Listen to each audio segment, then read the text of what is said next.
hicimos la actividad, por ahí, no sé si, no, en su grupo no hubo discrepancia tanto de cifras, en el otro grupo es donde hubo discrepancia al momento de elaborar la fórmula. Espero que hayan realizado esa actividad al 100% y que hayan sacado su volumen sanguíneo por pura curiosidad, nada más para saber cuánto tuvieron de volumen sanguíneo.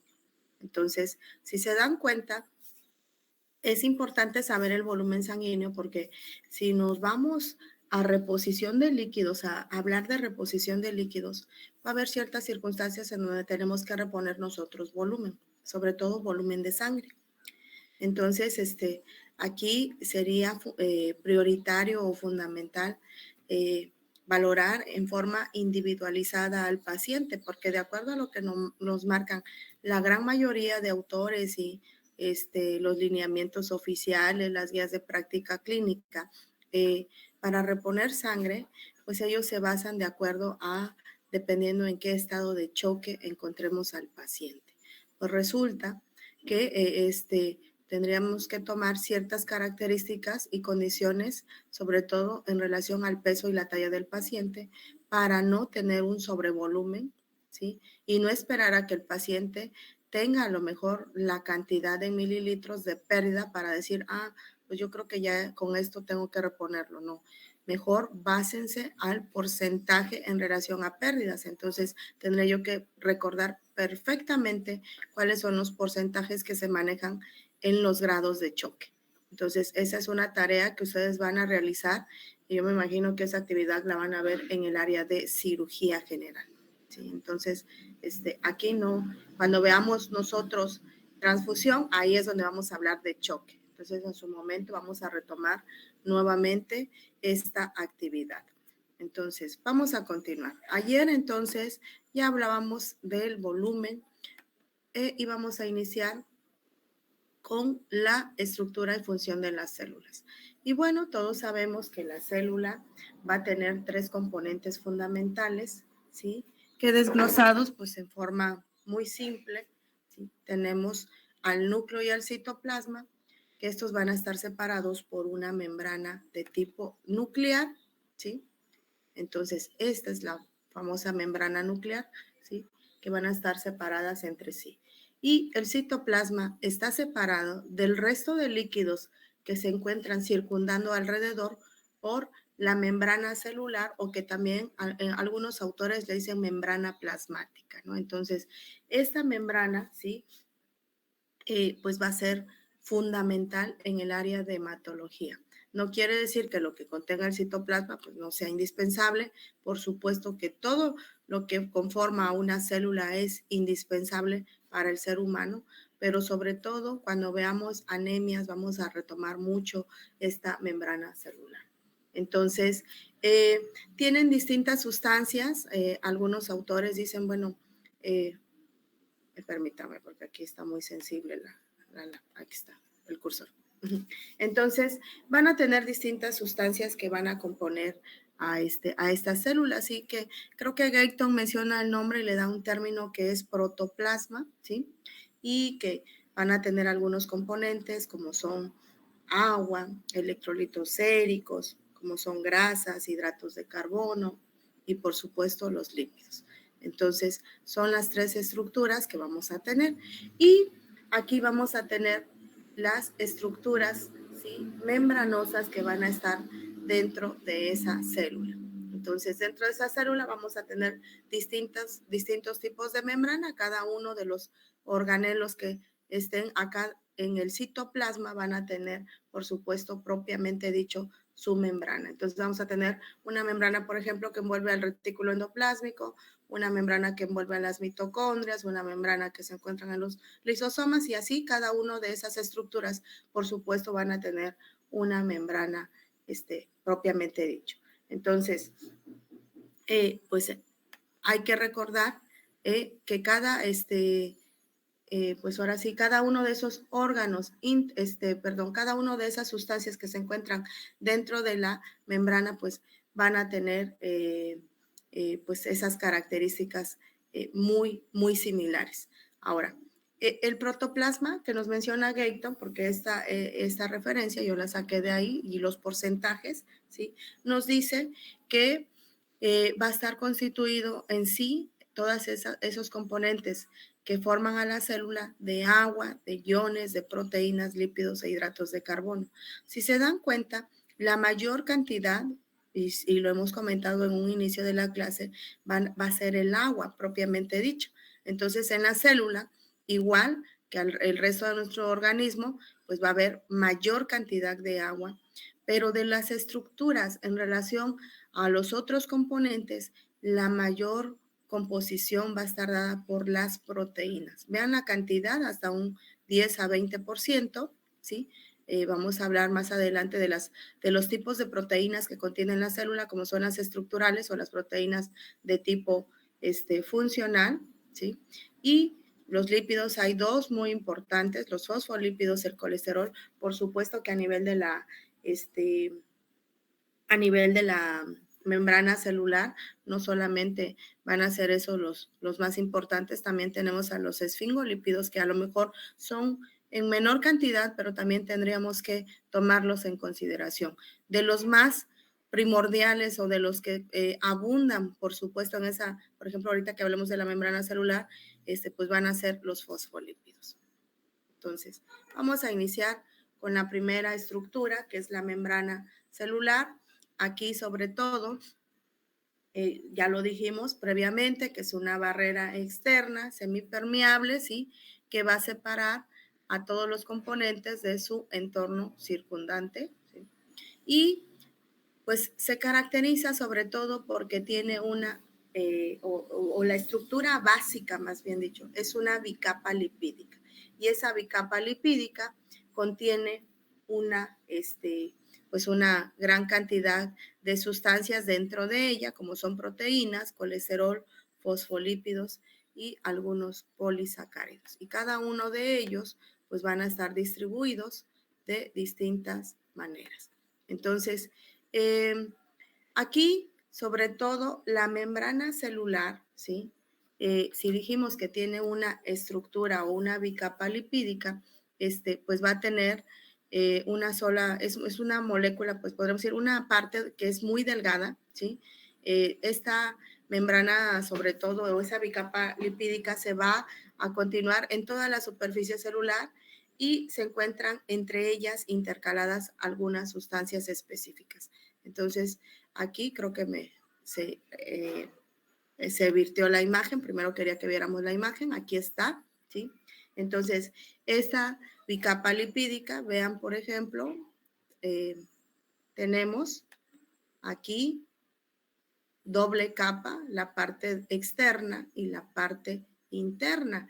Y vean todas las estructuras que están dentro de ella. Entonces vamos a empezar a mencionar cada una. La más importante, por supuesto, que es esa capa que contiene distintos lípidos, pues las más abundantes van a ser los fosfolípidos. Tenemos tres principales lípidos: fosfolípidos, esfingolípidos y el colesterol. ¿Cuáles son las más abundantes? Van a ser los fosfolípidos. Las menos abundantes son los esfingolípidos y el colesterol, pues podríamos hablar en un término medio, pues son también, tienen una característica muy particular que son liposolubles, ¿sí? Entonces ahorita vamos a hablar de cada uno de esos términos. Esta bicapa, ¿sí?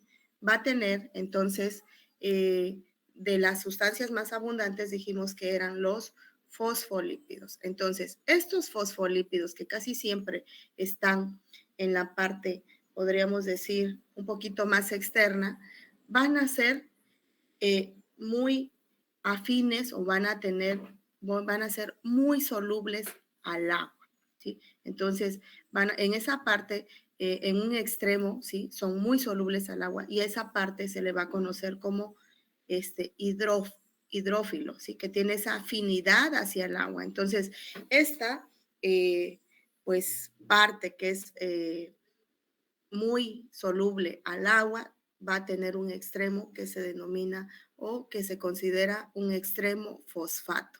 ¿Hasta aquí vamos bien, doctores? ¿Dudas o preguntas? ¿Hasta acá vamos bien? Sí, doctor. Sí, Sí, doctora. bueno.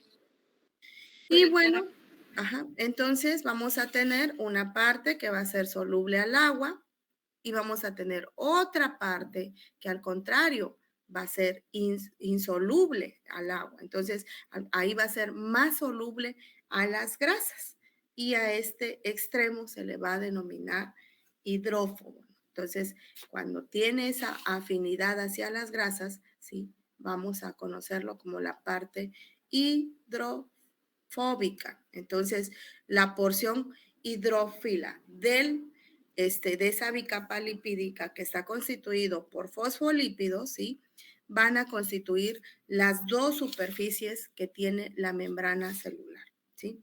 Que están en contacto continuamente con el intercambio de ciertas sustancias. Entonces, y que pueden permitir que entre esa sustancia a la parte intracelular en el interior de la membrana.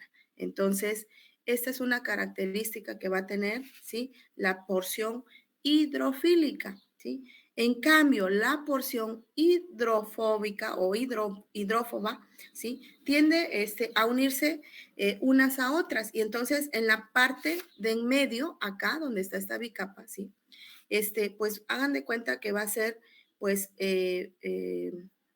como que se van a aglomerar más a ese nivel y aquí va a ser impermeable, sobre todo a las sustancias que sean hidrosolubles. Entonces, no va a permitir el paso de ciertas sustancias como son iones, glucosa y algunas otras sustancias que van a requerir de ciertas características o de cierta ayuda de otras sustancias para que puedan penetrar esa parte o esa porción que es hidrófoba. Entonces, estamos hablando que más o menos acá, en la parte central, ¿sí? En esta estructura, aquí tiene que haber alguien que le pueda apoyar para que pueda penetrar esa sustancia, sobre todo, pues los iones, ya sabemos, sodio, potasio, bueno, eso lo hacen mediante ciertas actividades como es el transporte activo, ¿sí? Aquí ya interviene otra secuencia de pasos que puede realizar el organismo para que puedan penetrar algunas sustancias o algunas moléculas que no son permeables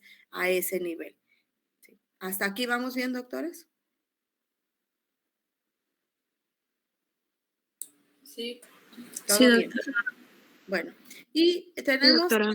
Ok, y entonces tenemos ahora a los esfingolípidos. ¿Sí? Los esfingolípidos también van a tener una parte hidrofílica y van a tener una parte hidrofóbica, pero están presentes en una pequeña proporción. ¿Qué es lo que hacen nada más los esfingolípidos? Pues es muy sencillo, ¿no? Dan una protección frente a ciertas sustancias o factores que van a estar presentes en su entorno y sobre todo son transmisores de algunas señales y también intervienen para que se puedan adherir ciertas proteínas. Entonces, pues esa es la función de los esfingolípidos.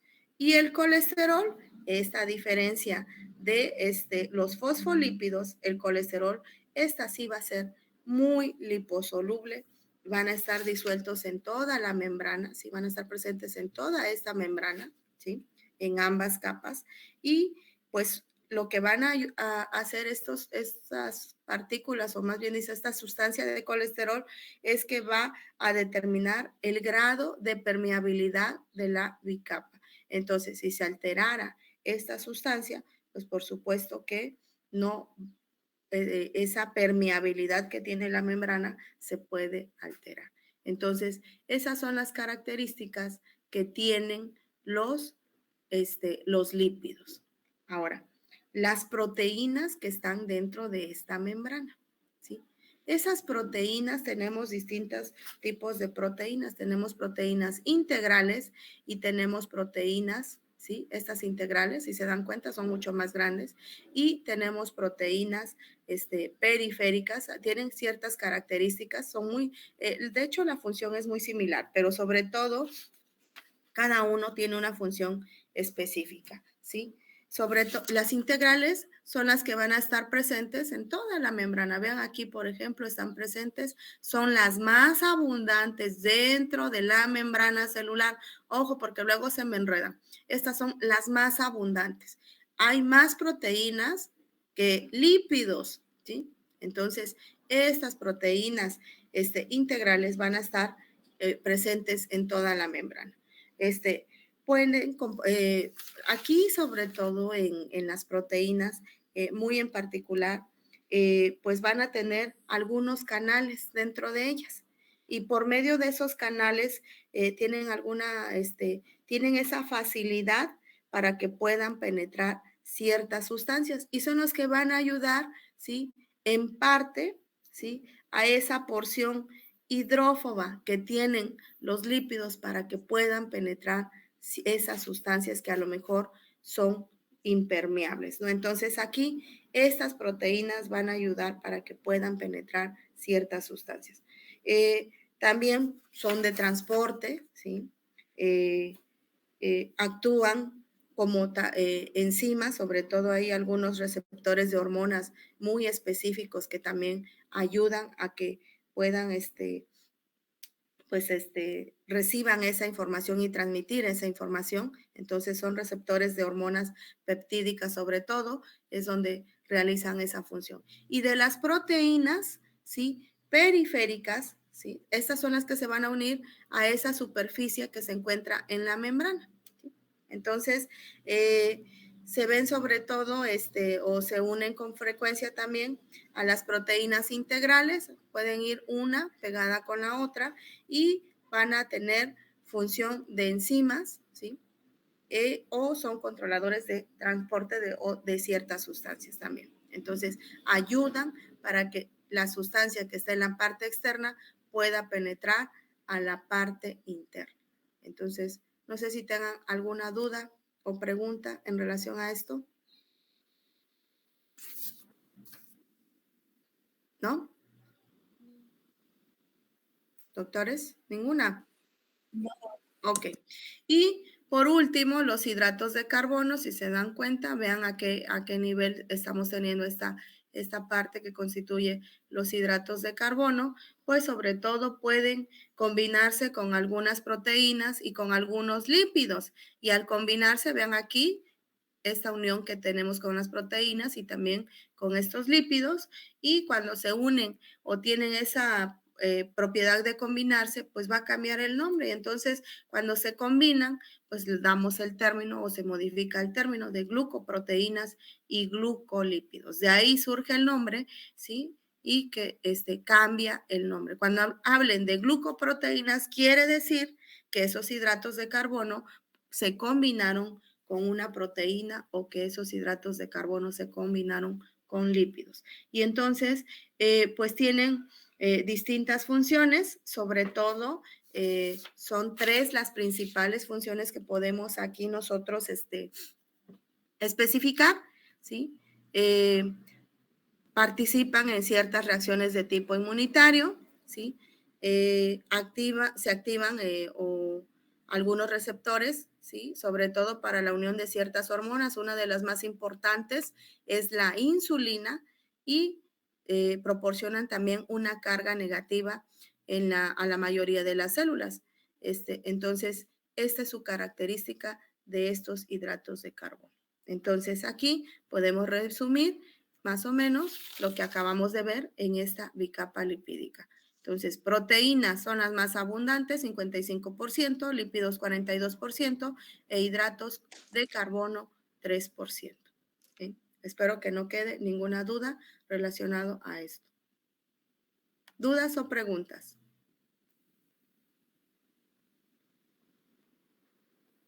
¿No? Creo que no, doctora. Bueno, ahora sí, ya viendo la estructura y la importancia que tiene la membrana, algo se me estaba pasando. Bueno, en su momento también lo vamos a retomar cuando ya hablemos de hematopoiesis. Esta membrana, estamos hablando que hay algunas sustancias, sobre todo algunas enzimas, dijimos que también aquí va a ser, pues va a ser fundamental, sobre todo a nivel de las proteínas que tienen una acción como enzimas, vamos a tener algunas deficiencias, ¿sí?, de cierto tipo de enzimas, como es la glucosa 6-fosfato deshidrogenasa. Entonces, todo lo que ocurre acá, casi todas las patologías, sobre todo en anemias, ¿sí?, van a ocurrir o las alteraciones se van a presentar en esta membrana celular, ¿sí? Hay algunas proteínas que tienen nombre y apellido, y dentro de esas proteínas que constituyen o forman parte de esa estructura que se encuentra dentro de esa membrana, pueden estar alteradas, pueden no estar presentes, ¿sí? Y hay algunas muy en particular que vamos a mencionar ya cuando revisemos anemias hemolíticas, pues vamos a ver algunas que tienen un problema en la membrana, sobre todo a nivel de las proteínas estructurales, ¿sí? Como es la anquirina, la espectrina, y en el cual esto es lo que va a ocasionar que esta membrana, que normalmente debería de tener esas características, pues fundamentales de ser elástica, fina, flexible, pues se va a perder, ¿sí? Entonces, cuando se pierde esa estructura, es cuando vamos a tener esas variaciones dentro de nuestras células, sobre todo los glóbulos rojos, ¿no? Entonces, por eso era importante retomar esta parte y qué constituye a la membrana celular. Entonces, supongamos que aquí hay una alteración de la banda, no sé, la banda 3, o hay una alteración de la proteína 4.1, por ejemplo, pues se va a perder esta forma que tiene la membrana. ¿Por qué? Porque estas proteínas son las encargadas de mantener ese sostén, independientemente de que esté constituido por una bicapa lipídica. Estas son las que van a ayudar para que esa estructura no se pierda. Entonces, cuando hablemos de hematopoiesis, ahí sí vamos a mencionar varios ejemplos. Entonces, ya decíamos que algunas proteínas integrales, ¿sí?, van a también estar actuando como receptores de algunas hormonas, van a actuar también como enzimas. A nivel de la membrana vamos a ver también aquí que hay esa información, ¿sí?, para la identificación de ciertos grupos sanguíneos. En su momento vamos a hablar del sistema ABO. Entonces, todo ocurre en esta membrana celular. Entonces, por eso es que es una de las más importantes estructuras que tenemos para las funciones que realiza el eritrocito, principalmente, ¿sí? Entonces, vamos a tener distintas funciones dentro de esa membrana, ¿sí? Aquí está resumido, realmente no. Si quieren ustedes revisar todo lo que abarca lo de membrana celular, la referencia es Rodak, ¿sí? Es un libro muy bueno en relación a la estructura o a la revisión de la membrana celular. Entonces, aquí la membrana ya dijimos que va a facilitar ese intercambio de sustancias con el medio ambiente, lo hace por diferentes procesos, tiene una permeabilidad selectiva, puede hacerlo por medio de la endocitosis, de la exocitosis y de la locomoción. También se encarga de ver todos esos movimientos, ¿no? Entonces, detecta señales, sobre todo de ciertas hormonas que van a facilitar que se puedan reconocer una célula entre otro. Y vean, aquí está lo que yo les había comentado de la importancia a nivel de los grupos sanguíneos. Actúan como sostén de los grupos sanguíneos. Ahí está específicamente los sitios de histocompatibilidad y esos receptores que van a estar presentes a nivel de la membrana, pues nos van a otorgar esa identidad celular. Entonces, cuando hablemos de grupos sanguíneos, ahí vamos a retomar toda esta parte relacionada a membrana y vamos a profundizar, pero esto podremos resumir que es lo que realiza realmente la membrana. Entonces, vean acá, por ejemplo, aquí está lo que les había comentado relacionado a que va a haber un intercambio de algunas sustancias por medio de las proteínas, ¿sí?, de tipo estructural, pues pueden ayudar para el transporte. Recuerden que esto lo va a hacer por distintos mecanismos, ya sea desde el punto de vista de una difusión simple, va a depender, recuerden que siempre va a depender de la sustancia que vaya a atravesar, de una difusión facilitada o definitivamente por medio de un transporte activo donde ya requiere de otras sustancias como son mitocondrias para obtener esa energía que se necesita para que pueda atravesar cualquier sustancia de afuera hacia adentro o de adentro hacia afuera. Entonces, esto es lo que nos facilita la membrana celular. Entonces, vean, esto ustedes yo creo que lo revisaron perfectamente en fisiología. Ya no voy a profundizar más en esto. ¿Por qué? Porque no es mi clase darles fisiología de toda la célula, porque ya lo llevaron. Entonces, en resumen, podemos decir que esto es lo más importante que tiene la membrana celular. Y bueno, aquí sobre todo dijimos, vamos a revisar rápidamente cada uno de de las funciones de la membrana. Dijimos que es selectivo, ¿no? Tiene una permeabilidad selectiva. Entonces, va a haber ciertas sustancias a las cuales la membrana va a ser muy permeable. Entonces, aquí tenemos algunas sustancias que van a tener una mayor afinidad. Y esto aplica para el eritrocito, ¿sí? Entonces, si el eritrocito va a tener cierta afinidad a ciertas sustancias, por eso es que en algunas patologías como las metahemoglobinemias, pues es muy afín a ciertas sustancias como es el monóxido. Pues lógico que alguien que se intoxique, pues a lo mejor, y les voy a poner un ejemplo, cuando huele a gas, al inicio lo detectamos, posteriormente dejamos de oler el gas. ¿Por qué? Porque esa membrana de mi eritrocito va a ser muy permeable a este monóxido. Entonces, por eso muchas veces el paciente se intoxica y no se da cuenta, ¿no? Por eso dicen, no, pues es que hubo una fuga de gas, no se dio cuenta el paciente y falleció. Pues sí, porque efectivamente tiene esa afinidad. Entonces, es permeable entonces esa membrana al oxígeno, a ciertos esteroides, ¿sí? Ya hablamos de esas sustancias que son muy solubles, CO2 y algunas moléculas de agua, pero tienen que ser de un tamaño, pues a lo mejor que no tengan una carga o que sean muy pequeños, ¿no? En cambio, pues ahí no va a poder penetrar en esa membrana glucosa y sodio. Para eso va a requerir este mecanismo para que pueda llevarse a cabo. Entonces, nosotros aquí, vamos a ver a qué es permeable y a qué es impermeable. Por supuesto, si se dan cuenta, son ya sustancias a lo mejor mucho más grandes, sustancias donde pues requieren de energía para poder pasar de un lado a otro. Entonces, esa es la primera función de la membrana. También hay otros mecanismos que van a estar involucrados, ¿sí?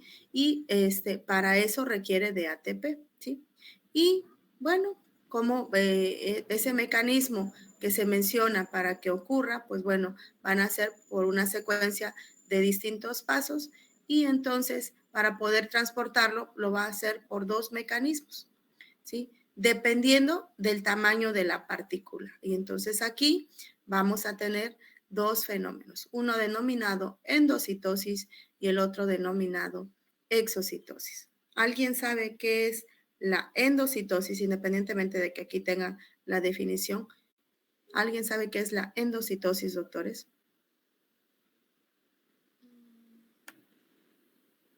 Es un tipo de pasivo porque...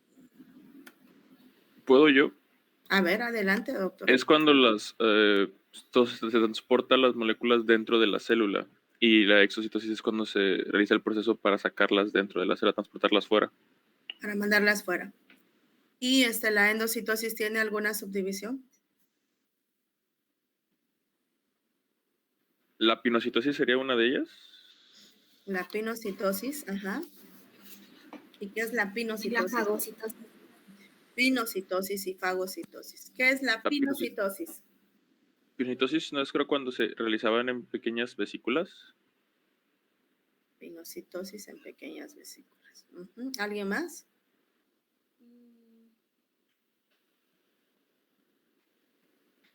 ¿Cuál es la diferencia entre pinocitosis y fagocitosis?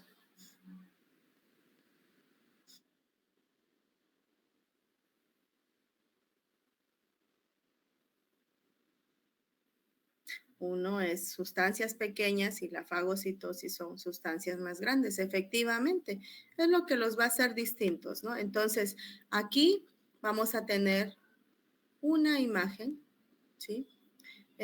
¿Cómo ocurre este proceso? Esta es una imagen que saqué yo en internet. Quería ver sobre todo este esquema, ¿sí? Entonces vean, por ejemplo, la endocitosis. Aquí va la secuencia de pasos, cómo penetra o introduce esas moléculas en el interior y cómo se va invaginando, ¿no? Entonces, cómo lo va rodeando hasta que llega a formarse una pequeña vesícula.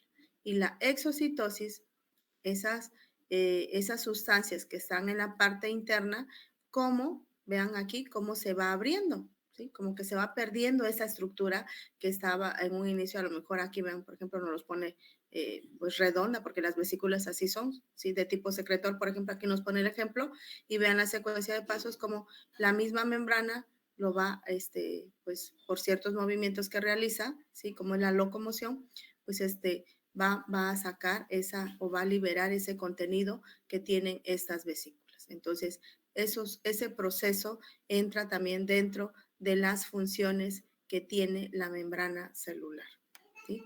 Y entonces, aquí está lo que yo les decía, ¿sí? Hay dos tipos de endocitosis, una que es la pinocitosis, que aquí por lo general son partículas muy pequeñas, que pues es más sencilla a lo mejor la actividad, pero la fagocitosis, ¿sí? Esta sí va a ingerir partículas más grandes, pues yo creo que de las más conocidas son las bacterias, ¿no? O todo el tejido que se degenera, pues ese proceso de fagocitosis va a ser en forma continua. ¿Quién se encarga de la fagocitosis, doctores? Los fagocitos. Fagocitosis, el doctor. ¿Alguien más? ¿Quién es el encargado de hacer ese proceso de fagocitosis? ¿Qué células son las encargadas de esa fagocitosis? Macrófagos. Son los macrófagos, doctores, y los macrófagos los vamos a mencionar, se van a casar con el macrófago, siempre les digo, ¿no? Porque el macrófago es una de las células más importantes que tenemos y que va a tener distintos nombres dependiendo en el área que se ubique, ¿sí? Entonces, porque luego se confunden, pues, ¿qué es? ¿De dónde vienen los macrófagos? Porque luego se me confunden mucho.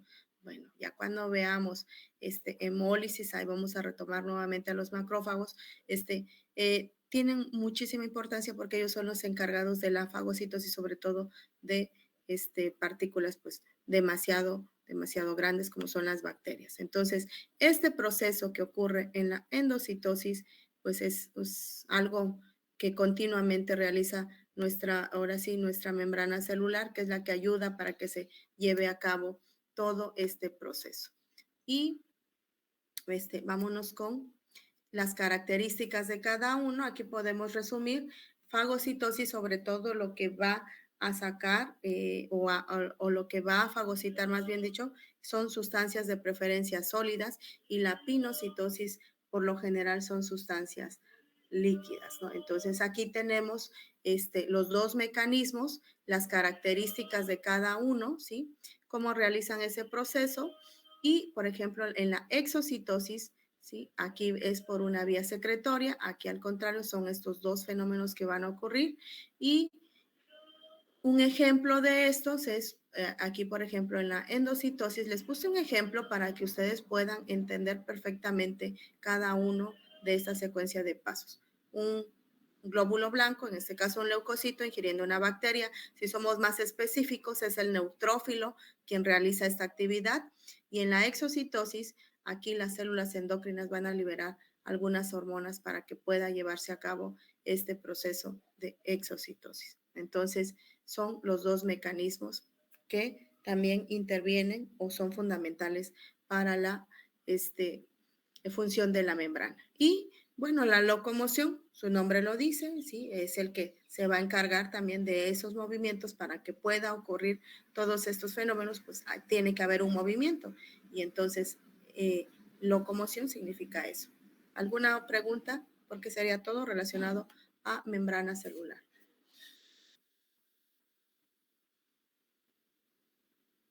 ¿No? Bueno, Vámonos con el siguiente componente. Ya hablamos de la membrana. En su momento vamos a volver a retomar a la membrana. Ya cuando veamos eritrocito, ahí vamos a hablar de bioquímica. Ahorita nada más estamos viendo la estructura en general de la composición celular.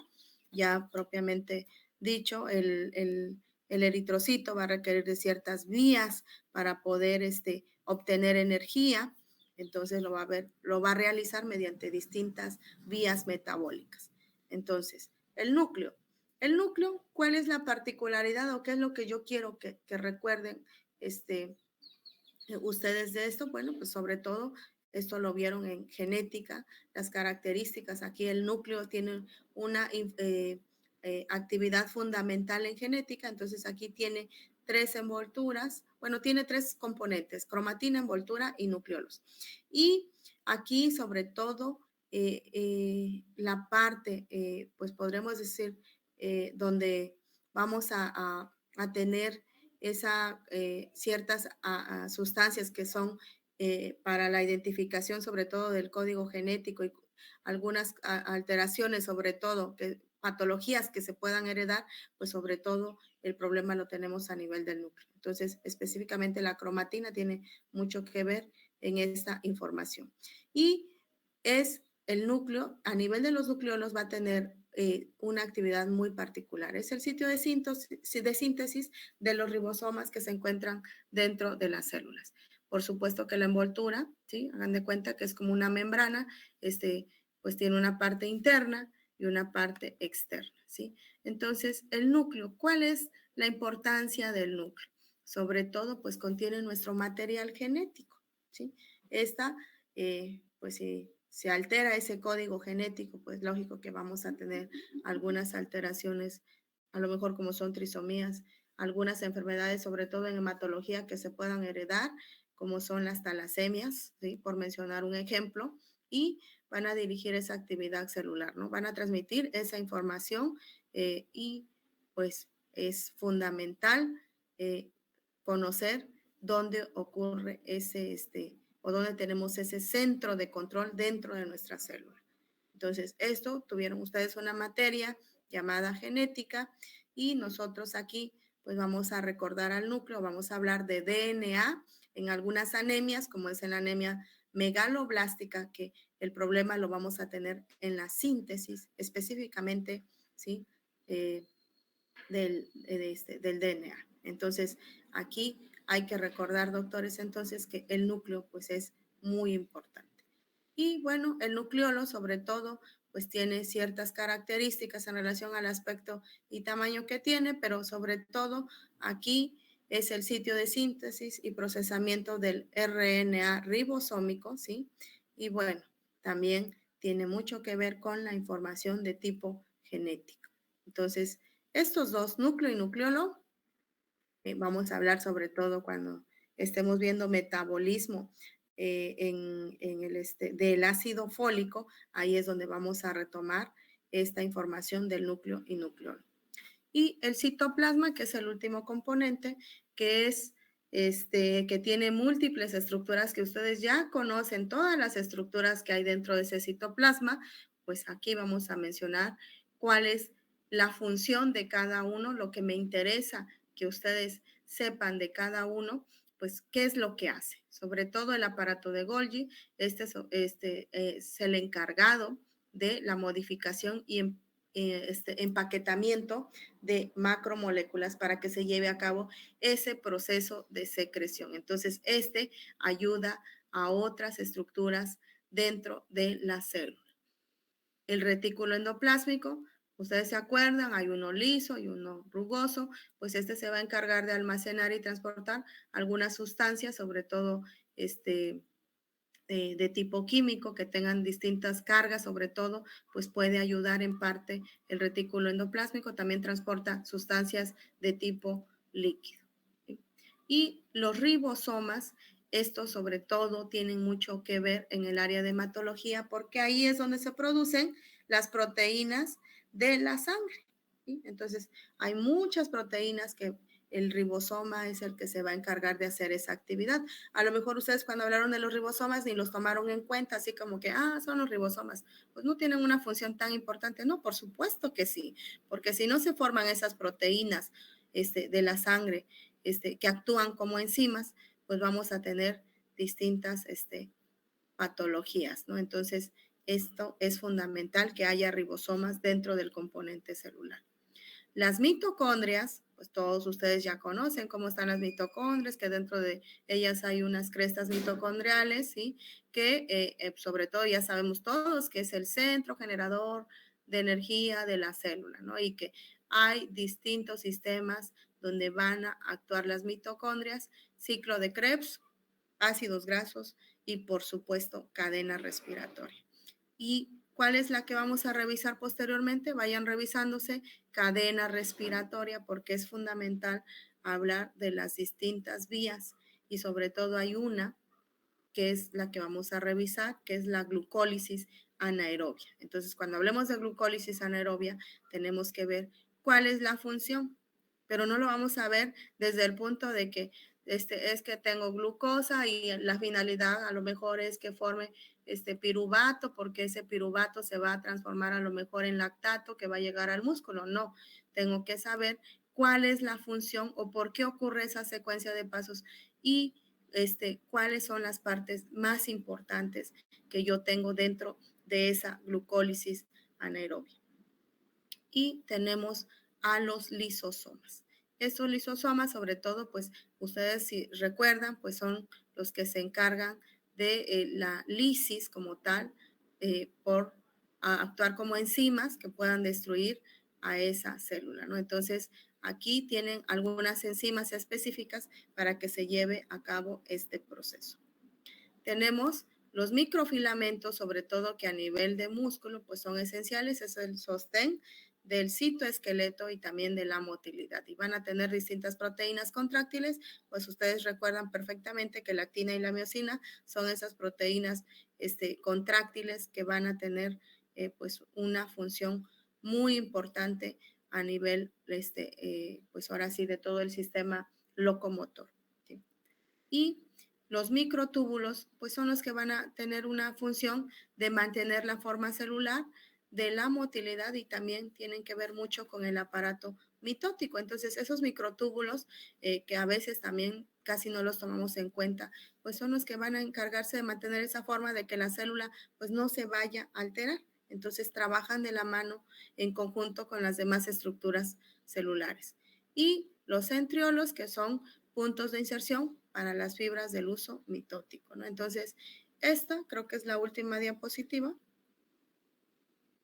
Sí, creo que sí, es la última. Ya, pues podríamos decir que esto en términos globales es lo que tenemos en relación a composición celular. No sé si tengan alguna pregunta, nos quedan 4 minutos, doctores. ¿Dudas o preguntas? No, doctor. No, doctor. Bueno, nada más les digo que aquí ya tenemos varias preguntas de examen. Con esto nada más. ¿Cuántas preguntas creen que tenemos de esto? Unas 10.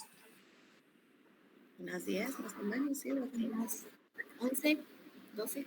Unas 12 por ahí. ¿Ya ven? Entonces, repasen célula. No se preocupen, las diapositivas siempre las comparto porque luego se me estresan, ¿no? Hay médicos que no comparten sus diapositivas.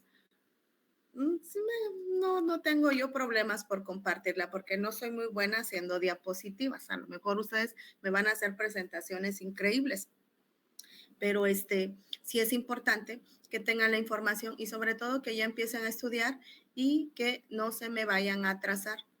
Esta es la parte más fácil, ¿sí? Esto es lo más sencillo. Lo complejo empieza a partir de mañana, ¿ok? Entonces, hematopoiesis va a ser un poquito pesado a lo mejor para ustedes, pero lean hematopoiesis porque mañana sí voy a preguntar de hematopoiesis, por favor. Entonces, ¿dudas o preguntas? No, No, doctor. doctor. Entonces, hematopoiesis dijo, ¿verdad? Hematopoiesis, el día de mañana. Busquen hematopoiesis. Entonces, lean todo lo de hematopoiesis porque vamos a hablar ¿sí? Desde la división de la hematopoiesis, ¿sí? Vamos a hablar de la célula madre unipotencial, pluripotencial, ¿sí? Entonces, multipotencial, unipotencial, ¿sí? Y pues vamos a ver ese famoso esquema que muchas veces se me aprenden de memoria el esquema, pero se les olvida cuál es la importancia del esquema como tal. Entonces, mañana vamos a iniciar con hematopoiesis. Entonces, si no tienen dudas, nos vemos el día de mañana. Gracias y buenos días. Doctora, Doctora. una pregunta. Dígame, doctora. La clase de ayer la podría subir. Ah, sí, doctora, casi siempre las clases las subo el último día de clases. Mañana subo es que me gusta subirlas en una sola, entonces mañana subo todo desde el primer día de clases, sin ningún problema, doctora. Uh-huh. Ah, ok. Ok, gracias. Bueno, sí, buenos días. Hasta mañana.